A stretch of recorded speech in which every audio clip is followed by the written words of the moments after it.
নমস্কার বন্ধুরা, ডিয়ার আপডেটে আপনাদেরকে স্বাগত জানাই। বন্ধুরা, আজকে আমি উচ্চ মাধ্যমিক পাশের পরে আপনারা কোথায় কোথায় পড়বেন এবং কী নিয়ে পড়বেন, কলেজের পরীক্ষার ফর্ম ফিল আপ কবে সেই বিষয় নিয়ে আমি আলোচনা করব। তো বন্ধুরা চলুন শুরু করা যাক। তো বন্ধুরা, আপনারা জানেন যে 2024 সালে উচ্চ মাধ্যমিকের পরীক্ষাগুলো হয়ে গেছে। এখন আপনাদেরকে কিন্তু একটু টেনশন যে কলেজের পরীক্ষা ফর্ম ফিল আপগুলো কবে থেকে শুরু হবে। এর মধ্যে জানিয়ে রাখি আপনাদের, সেটা হচ্ছে যে উচ্চ মাধ্যমিক পাশ করার আগেই কিন্তু অনেকে রেপুটেড ইউনিভার্সিটিগুলোতে কিন্তু ফর্ম ফিল আপ শুরু হয়ে যায় এবং যেগুলো এখনও চলছে। তো এবার একটা বিষয় রয়েছে, সেটা এর আগের বছর কিন্তু সেন্ট্রালাইজ পোর্টালের মাধ্যমে কিন্তু উচ্চ মাধ্যমিক পাশ করার পরে যে কলেজে আপনারা অ্যাডমিশনের যে ফর্ম ফিল আপটা করে থাকেন সেটা কিন্তু শুরু হওয়ার কথা ছিল।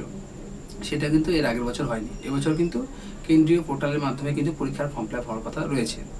এবার বিষয়টা হচ্ছে অ্যাডমিশনের যে এই ফর্ম ফিল আপ প্রসেসটা, কতগুলো ইউনিভার্সিটি এর মধ্যে রয়েছে, কী কী ইউনিভার্সিটি রয়েছে, সেই বিষয়গুলো আজকে আমি আপনাদের সামনে তুলে ধরব। বিষয়টা হচ্ছে বন্ধুরা, প্রথমে যারা আপনারা সায়েন্স নিয়ে, আর্টস নিয়ে বা কমার্স নিয়ে পড়তে চান তাদের সম্পর্কে বলি, এবং তারপরে যারা ল নিয়ে বলতে চান বা জার্নালিজম নিয়ে পড়তে চান তাদের সম্পর্কে বলব। প্রথম বিষয়টা হচ্ছে বন্ধুরা, আপনারা যারা উচ্চ মাধ্যমিক পাশ করেছেন 2024 সালে, তারা কিন্তু অলরেডি কিন্তু ফর্ম ফিল আপ করা শুরু হয়ে গেছে। যেরকম হচ্ছে, আমি আপনাদেরকে নাম ধরে ধরে বলে দিচ্ছি যে কোন কোন ইউনিভার্সিটির আন্ডারে ইউজি অর্থাৎ আন্ডার গ্র্যাজুয়েট কোর্সের ফর্ম ফিল আপ শুরু হয়ে গেছে। কয়েকটা রেপুটেড কলেজগুলোর ফর্ম ফিল আপ কিন্তু নিজের মাধ্যমে পোর্টালের মাধ্যমে শুরু হয়ে গেছে। এবং এই বছর থেকে কিন্তু বন্ধুরা West Bengal central admission portal কিন্তু একটা ওয়েবসাইট লঞ্চ করেছে, যেখান থেকে কিন্তু বন্ধুরা একটা ফর্ম ফিল আপ করলে আপনি কিন্তু অনেকগুলো ইউনিভার্সিটির আন্ডারে যতগুলো কলেজ রয়েছে সেগুলোতে কিন্তু পার্টিসিপেট করতে পারবেন বা ফর্ম ফিল আপ করতে পারবেন। অনেকটা অংশই কিন্তু বন্ধুরা জেএক্সপো বুকলেটের মতো। আপনারা জানেন যে জেএক্সপো এবং বুকলেট পরীক্ষায় কী হয়, সেটাতে কিন্তু একটা পোর্টালে আপনারা ফর্ম ফিল আপ করেন, সেখানে কিন্তু যতগুলো জেএক্সপো বোর্ড জেএক্সপোর বা বুকলেটের যে ইউনিটগুলো রয়েছে, কলেজগুলো রয়েছে, সবগুলো কিন্তু লিস্ট করতে হয় যে আমি এই কলেজগুলোতে পেরে জানতে পারছি। সেম টু সেম ভাবে কিন্তু এবার কলেজে ভর্তির প্রক্রিয়া সেন্ট্রাল প্রসেসের মাধ্যমে হলেও কিন্তু সেখানে একটি ফর্ম ফিল আপের মাধ্যমে কিন্তু আপনারা অনেকগুলো কলেজে পার্টিসিপেট করতে পারবেন। বিষয়টা হচ্ছে যে এবার সেন্ট্রালাইজ হলে সবগুলো ইউনিভার্সিটি কি এর মধ্যেই রয়েছে? বন্ধুরা না, একদমই নয়। এখানে কিন্তু আমার কাছে পাওয়া খবর অনুযায়ী, অফিসিয়াল কোনো নোটিশ দেয়নি, কিন্তু আমার কাছে পাওয়া খবর অনুযায়ী সেটা হচ্ছে যে 16টা ইউনিভার্সিটি কিন্তু এই ওয়েস্ট বেঙ্গল সেন্ট্রাল অ্যাডমিশন পোর্টালের আন্ডারে কিন্তু রয়েছে।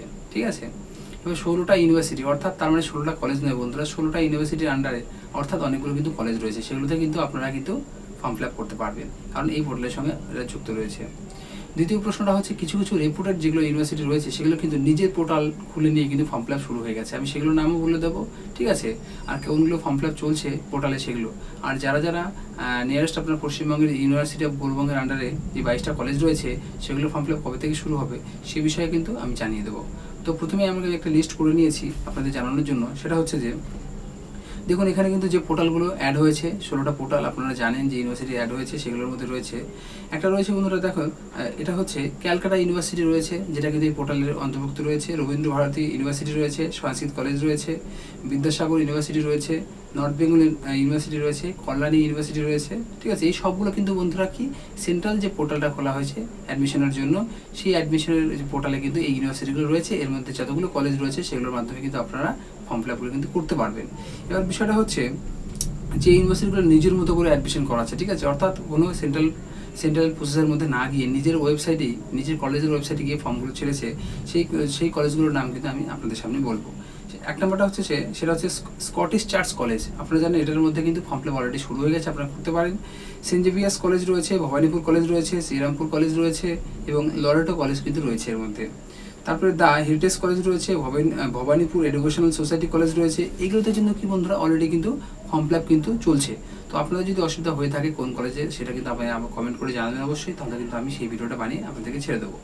দ্বিতীয়ত আমি বলেছি যে ল, হ্যাঁ বন্ধুরা, ল নিয়ে যারা পড়বে তারা কিন্তু এই ইউজিসি কোর্সের সঙ্গেই কিন্তু এই ল কলেজগুলোর ফর্ম ফিল আপ শুরু হয়ে যাবে। বালুরঘাট যে ল কলেজ রয়েছে সেটার এখনও ফর্ম দেওয়া শুরু হয়নি, অন্যান্য যে রয়েছে সেই কলেজটার কিন্তু ফর্ম ফিল আপ শুরু হয়ে গেছে। তো বন্ধুরা, যারা যারা ইউজি কোর্স নিয়ে চিন্তাভাবনা করছো, আর চিন্তার কোনো কারণ নেই, একটা সম্ভাব্য আইডিয়া কিন্তু সবার মধ্যে রয়েছে। এটা কিন্তু এই মাসের শেষে এবং ওই মাসের প্রথমের দিকে কিন্তু ফর্ম ফিল আপ ছাড়ার কথা রয়েছে। এবার বিষয়টা হচ্ছে, অনেকে জানতে চেয়েছে যে সেটা কী কী ডকুমেন্টস লাগবে, কত টাকা লাগবে। দেখো বন্ধুরা, ফর্ম ফিল আপ করার সময় শুধু কম্পিউটার চার্জে লাগবে, এক্সট্রা কোনো চার্জ কাটবে না। আর ডকুমেন্টস সেটা হচ্ছে মাধ্যমিকের অ্যাডমিট কার্ড লাগবে তোমাদের, উচ্চ মাধ্যমিকের registration certificate, HS marksheet, caste certificate, photo, signature, এই আর একটা তোমাদের লিভিং সার্টিফিকেট অবশ্যই সঙ্গে রেখে দেবে। ঠিক আছে, এই জিনিসগুলো কিন্তু লাগবে। ঠিক আছে, তো যাই হোক বন্ধুরা, বুঝতে পারছো? তো এই ছিল আজকের ছোট্ট ভিডিও। যদি ভালো লেগে থাকে তাহলে অবশ্যই কিন্তু চ্যানেলটিকে সাবস্ক্রাইব, লাইক, শেয়ার, কমেন্ট করবে। ঠিক আছে বন্ধুরা, ধন্যবাদ।